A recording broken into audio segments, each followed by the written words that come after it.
Yahobu, Bapak, Ibu, dan saudara sekalian, selamat mengikuti ibadah di hari Minggu ini, tanggal 1 Agustus tahun 2021 di rumah masing-masing. Kiranya ibadah pada hari ini menjadi berkat bagi kita. Mari kita dengarkan warta jemaat singkat. Yang pertama, Majelis Jemaat mengajak seluruh warga jemaat untuk menjaga kesehatan dan memperhatikan protokol kesehatan dimanapun dan kapanpun. Mari kita menjadi bagian yang proaktif demi penuntasan pandemi COVID-19 di negeri kita. Mari kita perketat protokol kesehatan dimanapun di tengah kasus COVID-19 yang meningkat akhir-akhir ini. Terapkanlah protokol 5M. 1. Menggunakan masker ganda. 2. Mencuci tangan dengan air mengalir dan sabun. 3. Menjaga jarak dengan orang lain. 4. Menghindari kerumunan. 5. Membatasi pergerakan.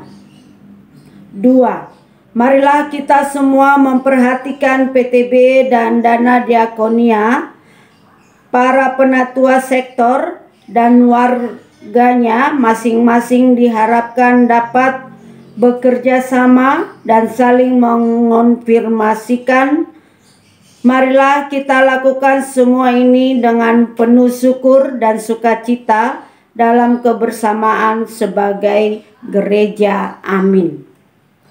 3. Warga jemaat yang telah mengumpulkan persembahan syukur dalam ibadah di rumah sepanjang beberapa minggu yang lalu dipersilakan untuk menyampaikannya kepada bendahara jemaat.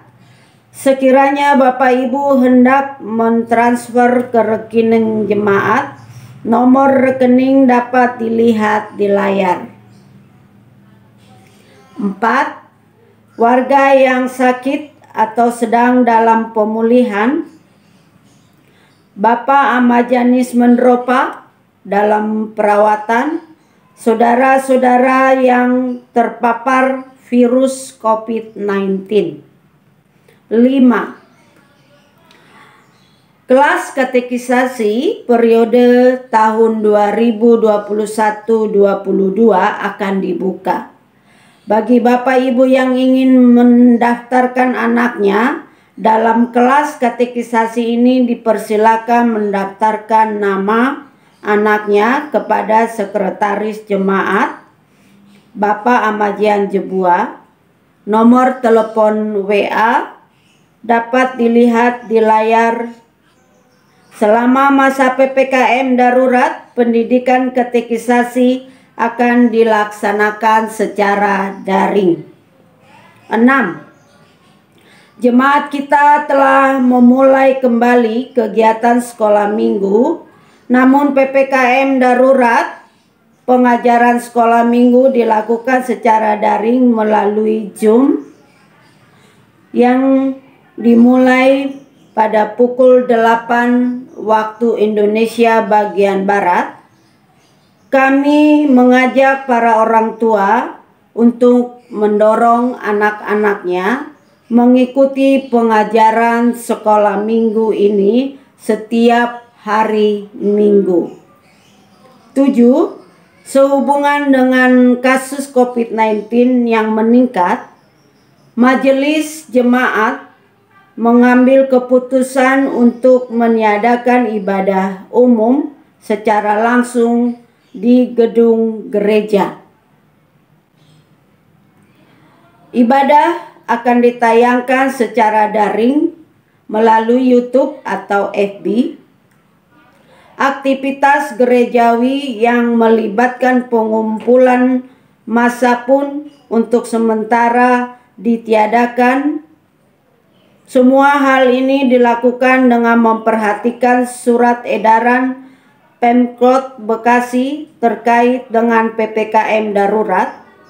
Kiranya warga jemaat maklum. 8. Warga jemaat dihimbau untuk tidak ragu-ragu memberi diri divaksin COVID-19. Vaksin COVID-19 aman dan kita ikut berperan dalam pemulihan negeri. Mari kita ciptakan kebebalan kelompok agar aktivitas tengah masyarakat dapat berjalan normal kembali.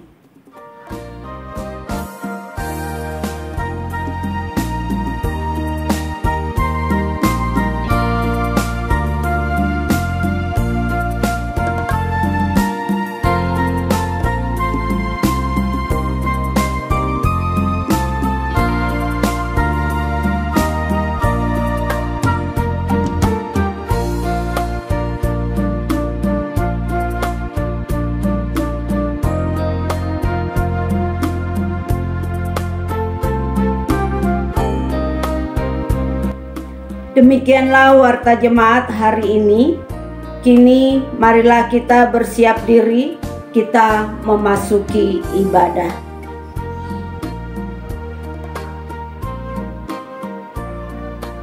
Bersama seluruh saudara di dalam Kristus, mari kita muliakan Tuhan dengan menyanyikan Kidung Jemaat nomor 3, bait yang pertama dan yang kedua.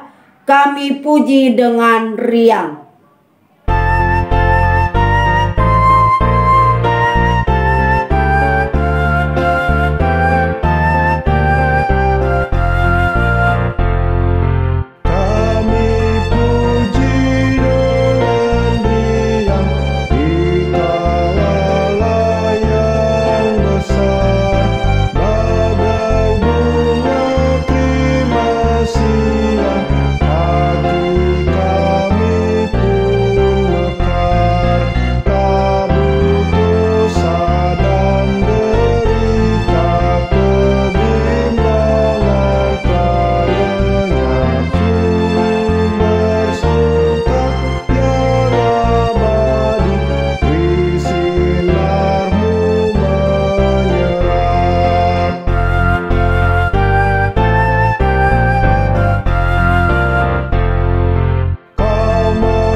Potun dan salam.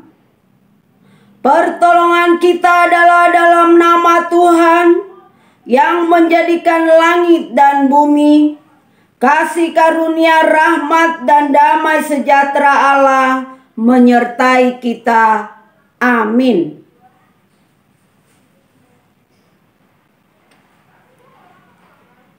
Nats pembimbing pada hari ini dilandaskan pada kitab Mazmur 85 ayat yang ke-10 sampai 12. Demikian firman Tuhan. Sesungguhnya keselamatan daripadanya dekat pada orang-orang yang takut akan Dia, sehingga kemuliaan diam di negeri kita. Kasih dan kesetiaan akan bertemu, keadilan dan damai sejahtera akan bercium-ciuman. Kesetiaan akan tumbuh dan dari bumi, dan keadilan akan menjenguk dari langit. Demikianlah firman Tuhan. Mari bernyanyi dari PKJ 1 bait yang pertama dan yang kedua, abadi tak nampak.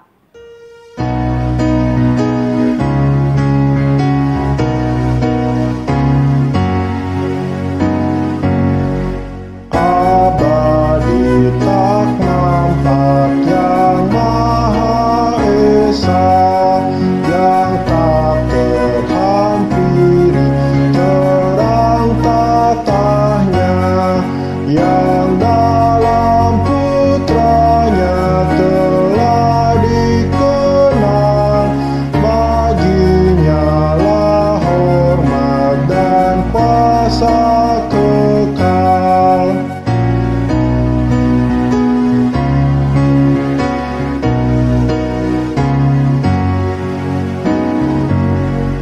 Ibarat cahaya berkarya tenang, wibawa rajawi kekal kau pegang.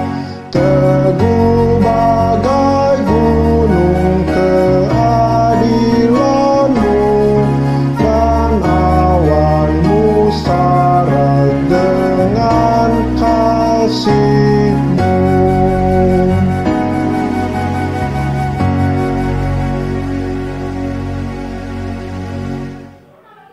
Doa pengakuan dosa. Kini marilah kita menundukkan diri di hadapan Tuhan, mengaku dosa dan memohon pengampunannya. Kami merendahkan diri di hadapan-Mu ya Bapa. Kami sadar bahwa kami sudah berdosa terhadap-Mu. Kehendak-Mu kami langgar. Kami memikirkan yang tak pantas. Ucapan kami meyakini dan menyingkirkan orang lain. Ajaran kasih-Mu tidak kami wujudkan. Kami malas mencerna firman-Mu. Sebaliknya, kami gemar memuaskan kepentingan sendiri tanpa peduli terhadap orang lain.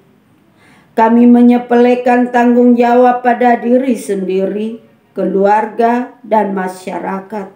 Kami membiarkan kemarahan, kebencian, atau keputusasaan menguasai diri. Kami lupa berserah dan bergantung kepadamu. Tuhan, ampunilah kami. Jangan biarkan kami terlena dalam cara hidup yang lama. Teguhkan kami untuk tekun belajar mengenakan manusia baru. Tuhan, dengarlah seruan kami. Amin. Berita anugerah dan tuntunan Tuhan. Allah itu adalah kasih. Pengorbanan Yesus Kristus di kayu salib adalah bukti kasih-Nya yang besar. Walau kita tidak layak menerima anugerah-Nya, Ia memberi kita pengampunan dosa dan memberi kita hidup yang baru.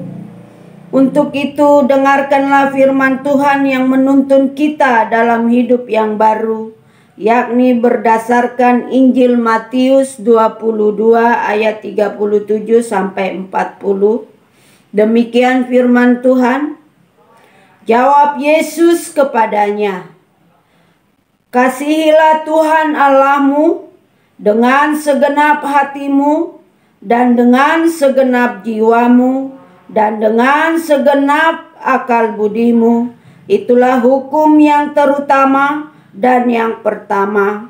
Dan hukum yang kedua yang sama dengan itu adalah kasihilah sesamamu manusia seperti dirimu sendiri.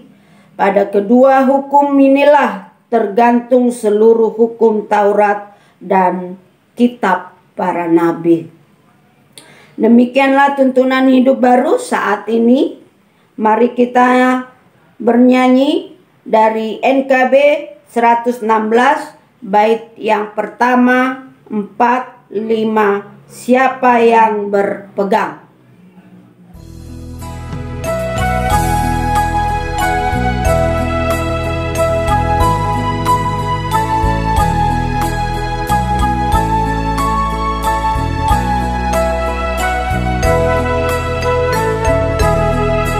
Siapa yang berpegang pada sabda Tuhan dan setia mematuhinya, hidupnya mulia dalam cahaya baka, bersekutu dengan Tuhannya. Percayalah dan pegang sabdanya, hidupmu dalam Yesus sungguh bahagia.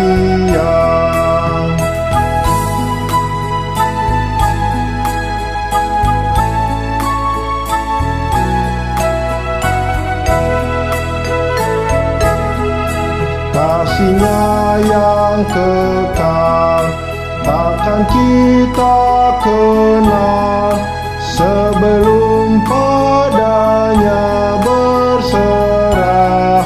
Hidup bahagia disediakannya bagi yang berpegang padanya. Percayalah dan pegang sabdanya, hidupmu dalam Yesus sungguh bahagia.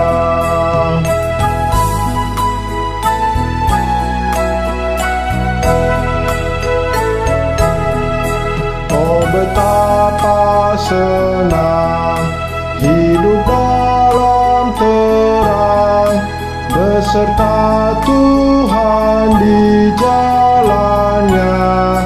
Jika mau mendengar serta patuh benar dan tetap berpegang padanya. Percayalah dan pegang sabdanya, hidupmu dalam Yesus sungguh bahagia.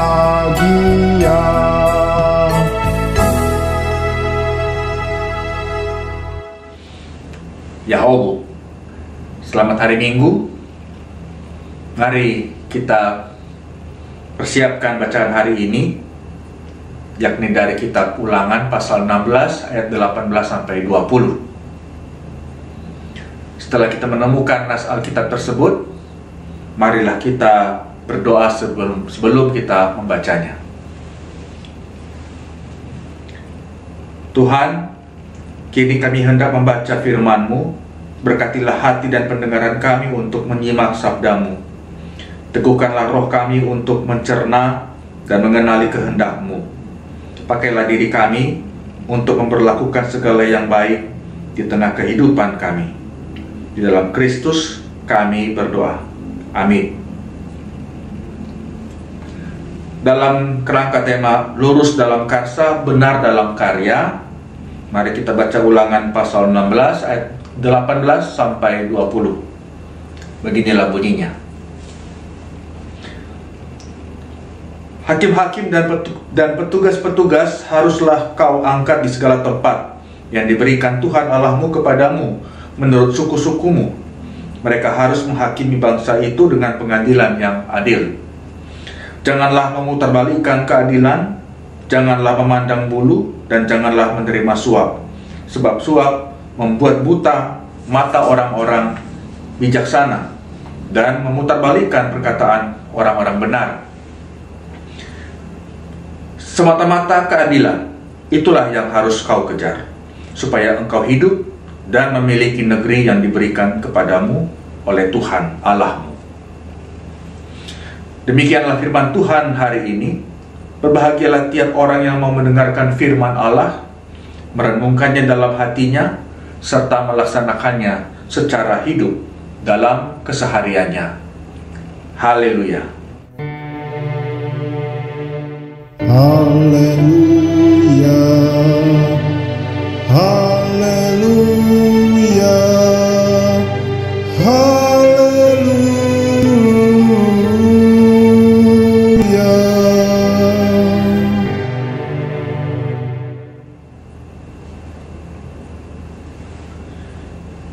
Saudara-saudari, ibu dan bapak sekalian yang Tuhan kasihi,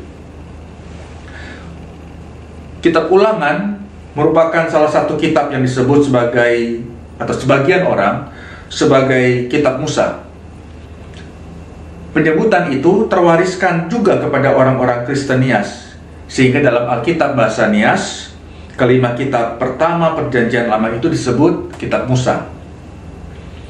Penyebutan seperti ini lahir dari pandangan bahwa Musa lah yang menuliskan buku-buku tersebut, mulai dari Kejadian hingga Ulangan. Namun pandangan ini bukan pandangan tunggal. Sejumlah ahli Alkitab mengatakan bahwa bukan Musa yang menuliskan, sebab dalam kitab Ulangan diceritakan bagaimana Musa wafat. Masa orang yang mati bisa menceritakan kematiannya?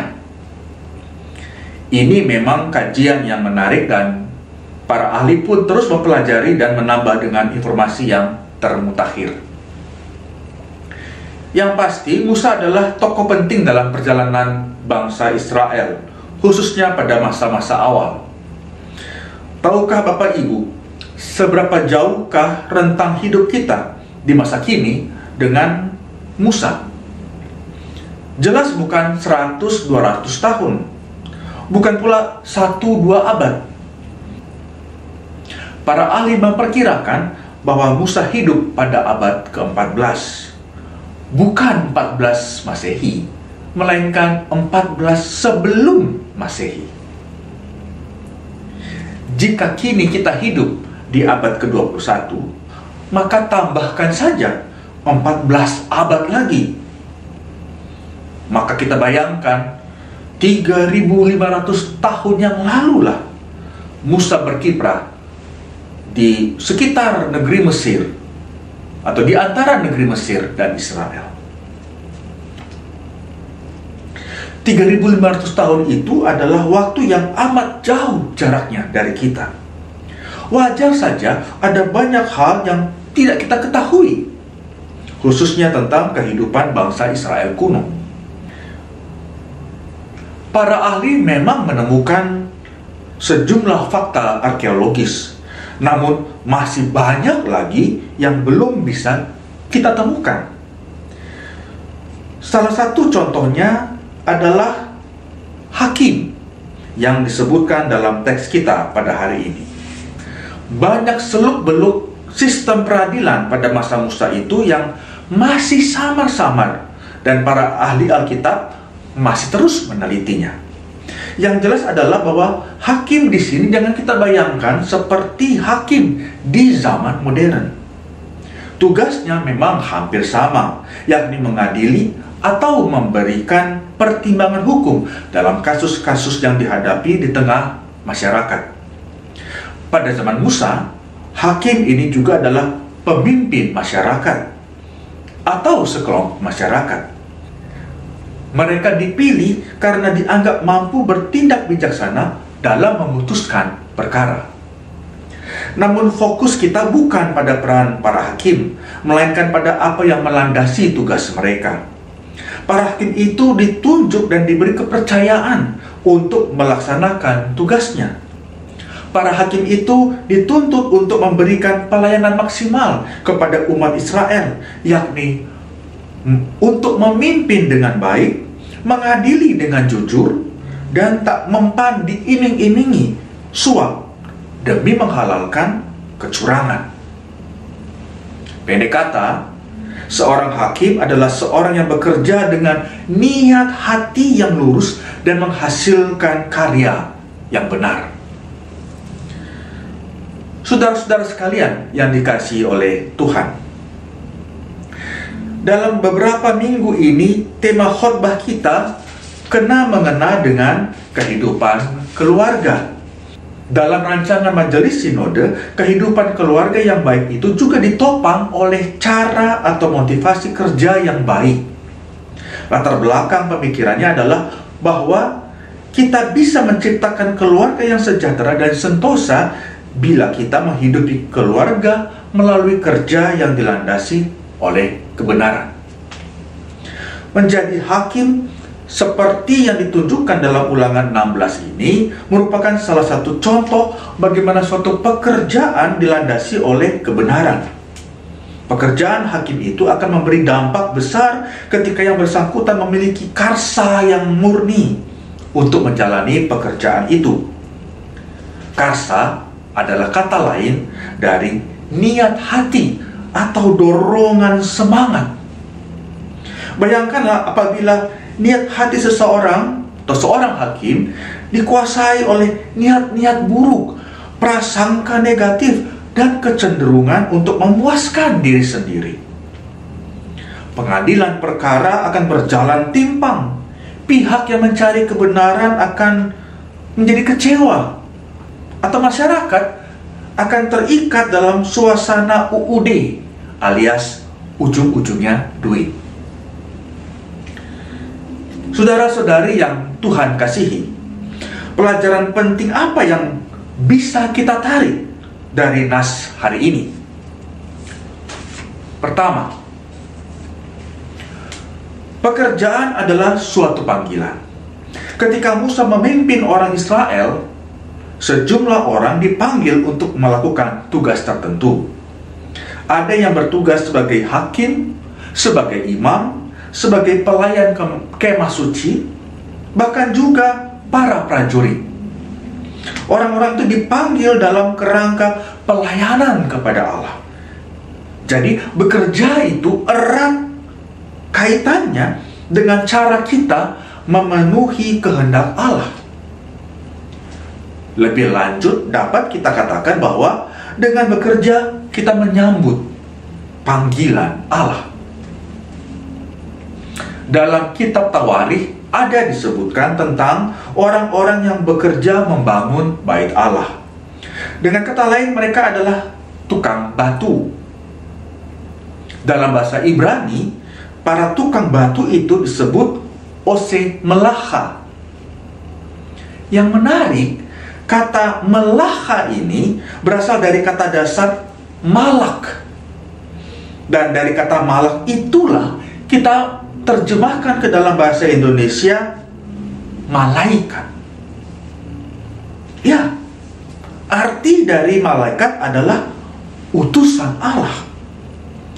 Dari kata dasar yang sama, kandungan makna utusan Allah itu merujuk baik pada tukang batu maupun juga malaikat. Malaikat dan tukang batu tentu saja berbeda.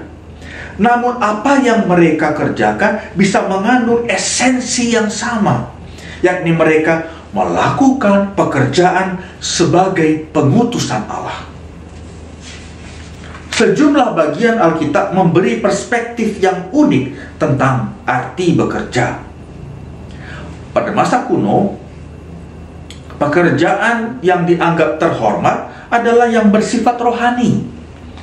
Bila seseorang melakukan suatu pelayanan kepada Tuhan atau ilah yang dipuja dalam agama-agama kuno atau tempat ibadah agama tersebut, maka ia dianggap melakukan pekerjaan yang tinggi derajatnya. Menjadi petani, penggembala, atau tukang sama sekali tidak dianggap. Itu adalah pekerjaan untuk masyarakat kelas bawah. Dalam hal inilah Alkitab mendobrak pemahaman tersebut. Baik itu bekerja dalam bidang rohani maupun dalam bidang sehari-hari, semuanya itu adalah panggilan Allah. Tidak ada yang lebih terhormat atau lebih mulia. Patokannya adalah tugas atau pekerjaan itu dilakukan untuk mewujudkan kehendak Allah. Apa yang sudah digariskan beribu tahun yang lalu itu pada masa Musa nyata relevan dengan kenyataan kita pada masa kini. Allah memanggil kita untuk bekerja. Di zaman modern ini ada banyak bidang pekerjaan. Ada banyak pilihan yang dapat kita masuki. Kita dapat melamar pekerjaan di berbagai lembaga, atau kita dapat menciptakan juga lapangan pekerjaan untuk diri kita sendiri. Ketika kita menekuninya dan ketika kita bersungguh-sungguh dalam pekerjaan tersebut, kita akan melihat panggilan Allah di dalamnya. Kita belajar menggantungkan pengharapan kita di dalam tangan Allah, di dalam berbagai tawariang dan persoalan pelik yang kita temukan dalam tiap-tiap pekerjaan kita.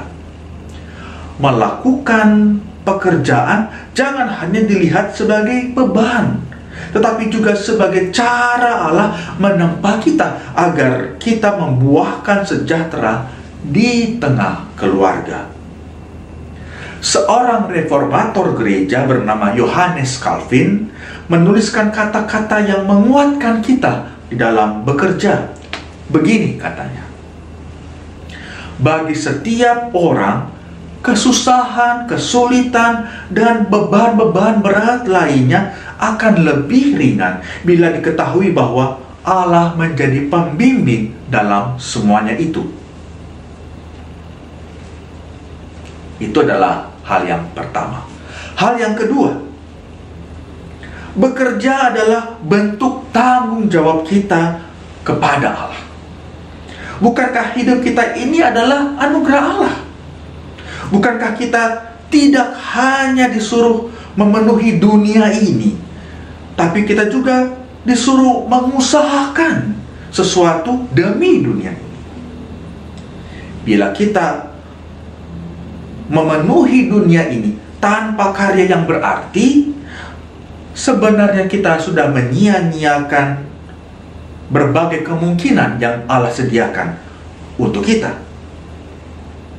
Bagaikan seorang yang dipercayakan 1 talenta seperti dalam perumpamaan Yesus tentang talenta, kita hanya menyimpannya saja. Kita sedikit berbuat dan kita membuang waktu yang berharga, dan akibatnya kita pun tidak mendapatkan apa-apa.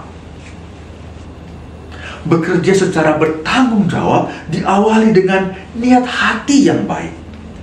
Tentu kita berharap mendapatkan penghasilan atau upah dari apa yang kita kerjakan itu. Upah yang kita terima itu akan menjadi berkat bagi hidup kita bila berawal dari kejujuran diri kita, dari kelurusan iktikat kita dalam bekerja. Bila dalam pekerjaan itu kita melandaskan diri pada motivasi untuk tipu-tipu, mengakali, memperdaya, atau meraup keuntungan yang tak wajar, maka pekerjaan itu tidak akan mendatangkan damai sejahtera. Perintah Tuhan melalui Musa agar para hakim berlaku adil, menjauhi suap, dan tidak pilih kasih menjadi salah satu model atau teladan dalam bekerja secara bertanggung jawab. Pekerjaan itu mestilah ditunaikan dengan kesungguhan berdasarkan kaidah-kaidah yang telah ditetapkan. Bekerja secara bertanggung jawab tidak dilakukan secara asal-asalan, tetapi untuk memenuhi suatu kualitas tertentu. Saudara-saudara, suka mengeluh dan menggerutu adalah penyakit banyak orang yang terlibat dalam suatu pekerjaan. Apakah hanya itu? Tidak. Masih banyak yang lain. Suka mencari kambing hitam, suka cari jalan pintas, menggampangkan suatu hal, dan banyak hal yang lain. Inilah yang menggerus kualitas pekerjaan kita.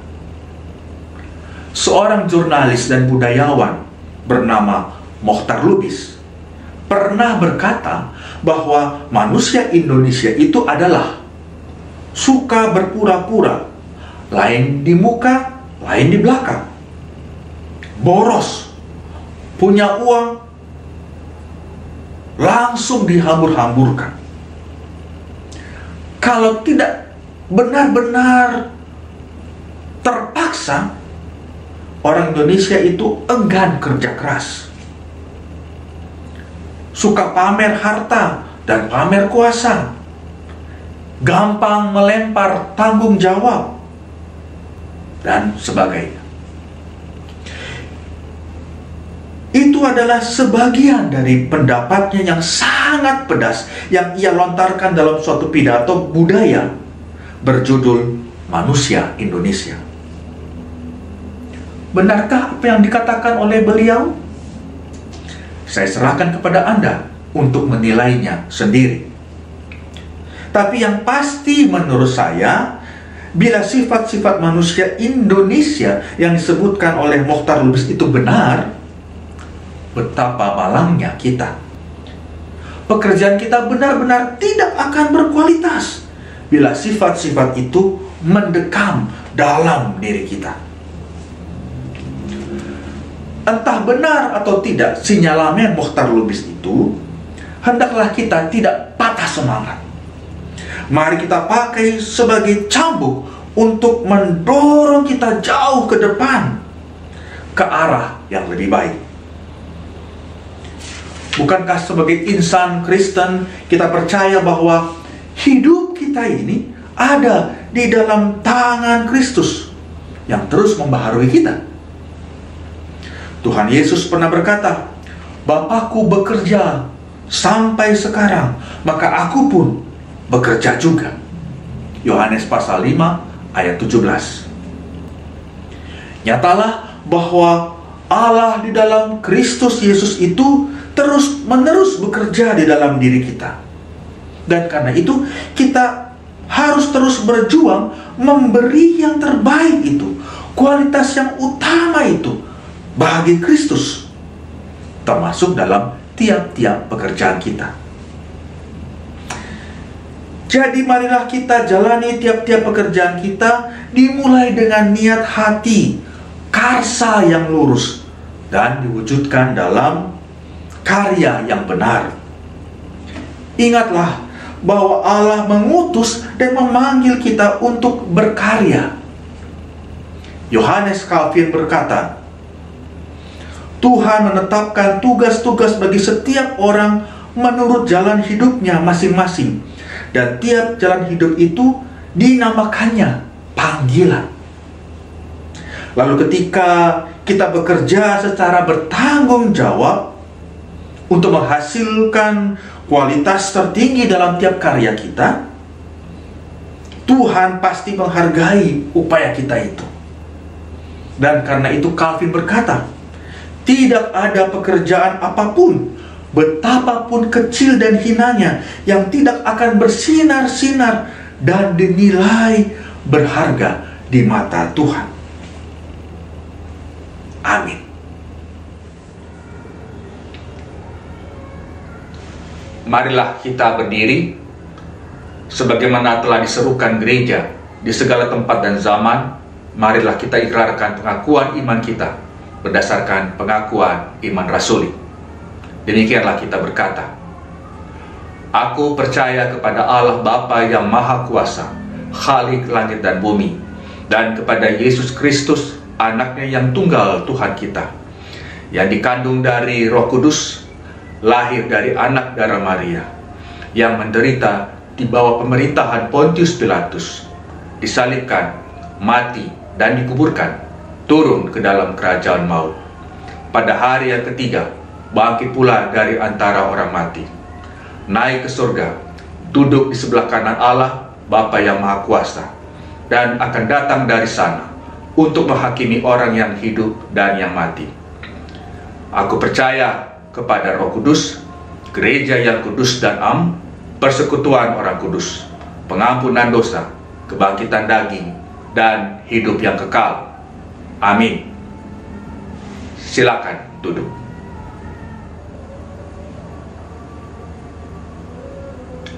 Mari kita nyatakan syukur atas perbuatan Tuhan melalui pengumpulan persembahan.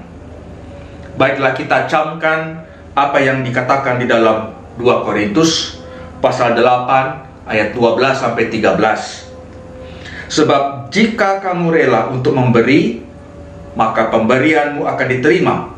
Kalau pemberianmu itu berdasarkan apa yang ada padamu, bukan berdasarkan apa yang tidak ada padamu.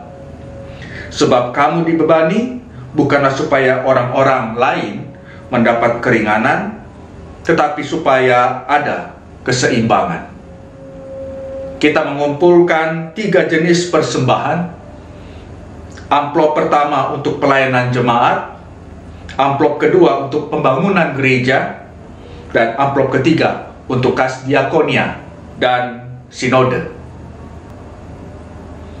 Kita bernyanyi dari Kidung Jemaat 450, bait pertama sampai yang kedua, Hidup Kita Yang Benar.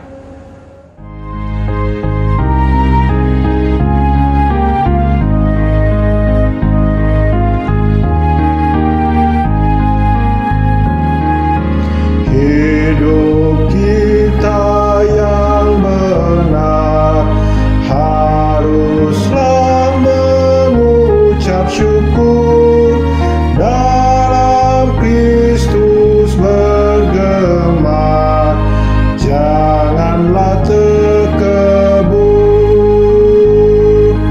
Dalam susah pun senang, dalam segala hal aku bermazmur dan ucap syukur, itu kehendaknya.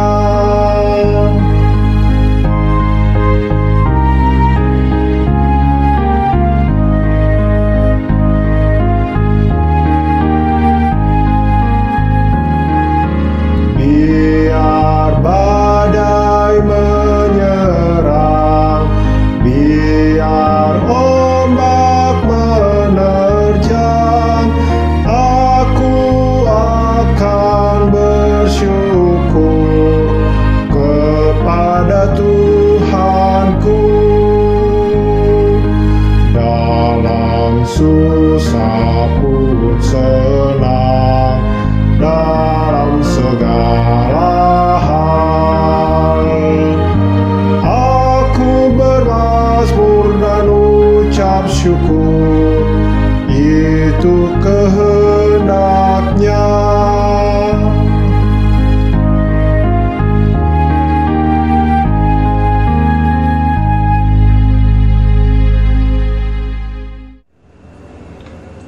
Saudara-saudara, kini saatnya kita menaikkan doa syafaat. Mari berdoa. Terpujilah Engkau ya Tuhan Allah kami yang baik, yang telah memberkati dan memelihara kami. Kami bersyukur untuk tiap hal baik yang telah kami terima. Kiranya kami tetap mengingat bahwa Engkaulah yang ada di balik semua kebaikan yang kami rasakan itu. Tentu bukan hanya hal baik yang kami terima, kemalangan dan hal-hal menyedihkan pun kami rasakan. Ajarlah kami agar di tengah hal yang tak menyenangkan itu, kami mampu melihat bayang-bayang jari jemarimu yang menenun dan membentuk hidup kami. Kami adalah insan lemah yang sering tersandung dan jatuh dalam dosa. Tolong kami untuk belajar dari tiap kesalahan yang telah kami buat. Celikkan mata kami untuk menyadari dan segera mengambil langkah tepat untuk tidak mengulangi perbuatan yang salah itu di hari-hari selanjutnya. Ya Tuhan, tolonglah kami yang merasakan kelemahan tubuh. Kami bergumul dengan berbagai sakit dan penyakit. Sebagian di antara kami merasakan hal itu.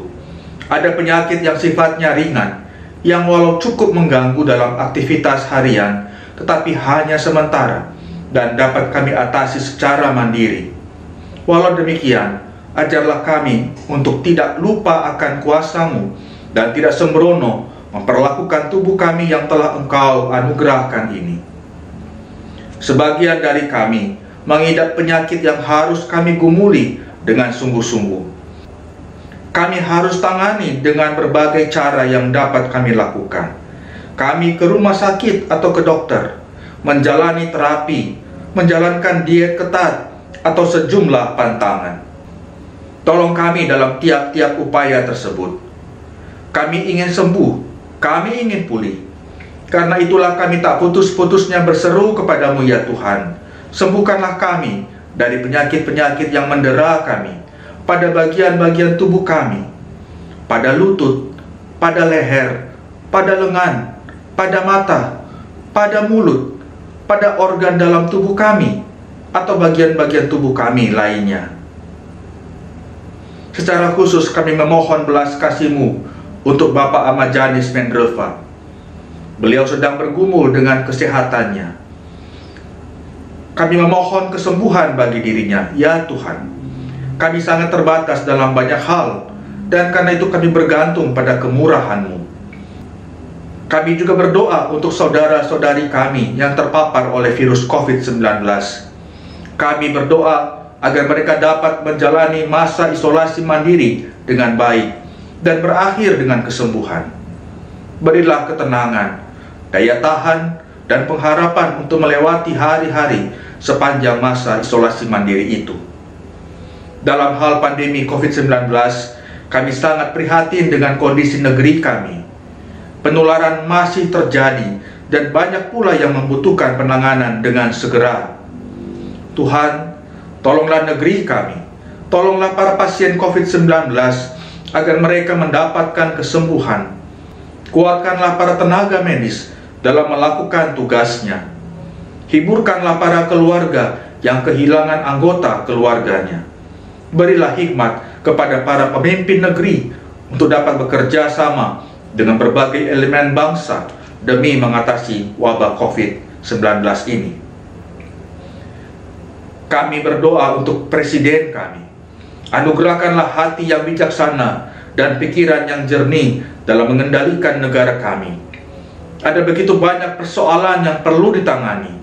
Ada banyak persoalan ruwet yang harus diurai dan diselesaikan. Tuhan, tolonglah Bapak Presiden kami, agar beliau dikuatkan dalam mengambil pilihan dan kebijakan yang semuanya itu kiranya dipersembahkan untuk kepentingan masyarakat umum dan keberlangsungan negeri ini. Kami berdoa untuk situasi sosial negeri kami. Pandemi COVID-19 menghantam perekonomian banyak orang. Kami sedih sekaligus juga merasa tak berdaya. Namun kami tidak mau membiarkan pengharapan kami tergerus. Tuhan, tolonglah kami dalam melewati semuanya ini. Tolong kami agar tidak terjebak atau terjerumus pada tindakan yang justru makin membuat kami makin terpuruk, bahkan menjauhi Tuhan. Tuhan, anugerahkanlah kami hati yang optimis dan tidak terpaku pada kesulitan yang kami hadapi masing-masing. Kesediaan saling menolong, saling memperhatikan, semangat untuk melakukan kebaikan sekecil apapun dan kepada siapapun, biarlah itu terus tumbuh dalam hati kami. Berkatilah gereja-gereja di Indonesia ini. Kiranya gereja-gereja tak jemu memancarkan kasih Kristus dengan apapun yang dapat dilakukan sesuai dengan talenta masing-masing. Berkati gereja yang teraniaya oleh bermacam sebab. Sebaliknya tegurlah gereja yang justru terlena oleh gegap gempita dunia ini. Kami berdoa untuk gereja kami, Gereja Amin. Berkatilah pemimpin gereja kami, baik bisop maupun seluruh pengurus majelis sinode. Sertailah para pendeta, sinenge, dan pengerja gereja lainnya dalam memenuhi tugas panggilannya. Topanglah tiap-tiap jemaat Gereja Amin. Kiranya tiap jemaat berhikmat dalam menggali dan mengembangkan tiap talenta yang dianugerahkan kepadanya. Berkatilah jemaat kami, Jemaat Hermon. Engkau mempercayakan jemaat ini di pundak kami. Oleh karena itu, ajarlah kami untuk menanggung kepercayaan itu sesuai dengan kemampuan dan bagian yang menjadi tugas kami. Ajarlah kami untuk saling melayani dalam kasih. Berkatilah persembahan syukur yang kami kumpulkan dalam ibadah kami di rumah masing-masing. Kiranya persembahan yang kami berikan dengan sukacita dan penuh syukur itu berguna dalam pelayanan dan segala aktivitas yang kami jalani di tengah jemaat kami. Inilah doa kami yang kami landaskan di dalam nama Tuhan Yesus Sang Juru Selamat, yang juga telah mengajarkan kami doa Bapa kami. Bapa kami yang di surga, dikuduskanlah namamu, datanglah kerajaanmu, jadilah kehendak-Mu di bumi seperti di surga. Berikanlah kami pada hari ini makanan kami yang secukupnya, dan ampunilah kami akan kesalahan kami, seperti kami juga mengampuni orang yang bersalah kepada kami. Dan janganlah membawa kami ke dalam pencobaan, tetapi lepaskanlah kami dari yang jahat, karena Engkaulah yang mempunyai kerajaan dan kuasa dan kemuliaan sampai selama-lamanya. Amin. Mari kita akhiri ibadah hari ini dan kita lanjutkan ibadah sejati dalam kehidupan nyata di tengah dunia. Mari kita bernyanyi dari pelengkap Kidung Jemaat 277 bait pertama sampai yang ketiga, sekalipun diriku dapat berkata-kata.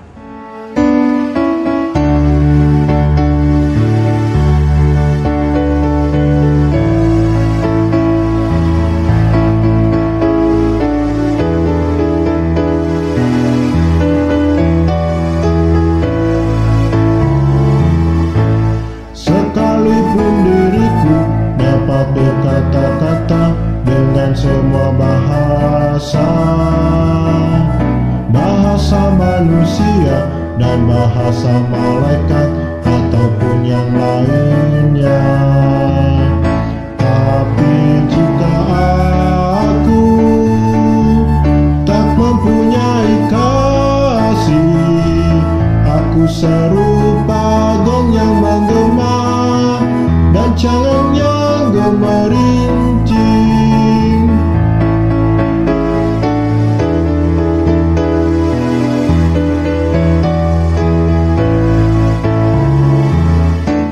Sekalipun diriku memiliki karunia bernubuat,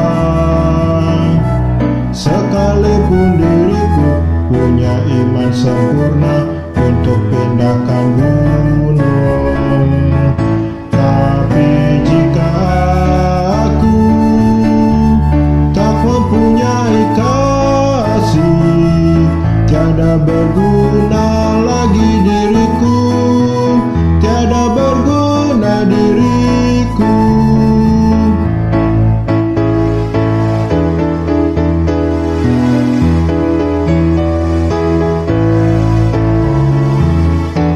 Sekalipun diriku membagikan semua harta yang kumiliki, bahkan aku serahkan tubuh jiwa ragaku dibakar kuku sudi. Tapi jika aku tak mempunyai kasih, tiada berguna lagi diriku, tiada berguna diriku. Saudaraku, bertumbuhlah dalam firman Tuhan, hayatilah panggilan Tuhan di dalam pekerjaanmu masing-masing, dan tekunilah pekerjaanmu itu dengan penuh tanggung jawab. Marilah kita menerima berkat Tuhan. Anugerah Tuhan kita Yesus Kristus, kasih Allah Bapa, dan persekutuan dengan Roh Kudus menyertai engkau dari sekarang sampai selama-lamanya. Amin. Amin. Amin.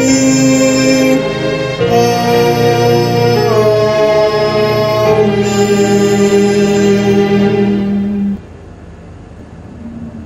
Selamat hari Minggu. Tuhan memberkati kita. Yahoo. Sekalipun diriku membagikan semua harta yang kumiliki, bahkan aku serahkan tubuh jiwa ragaku dibakar kuku sudi.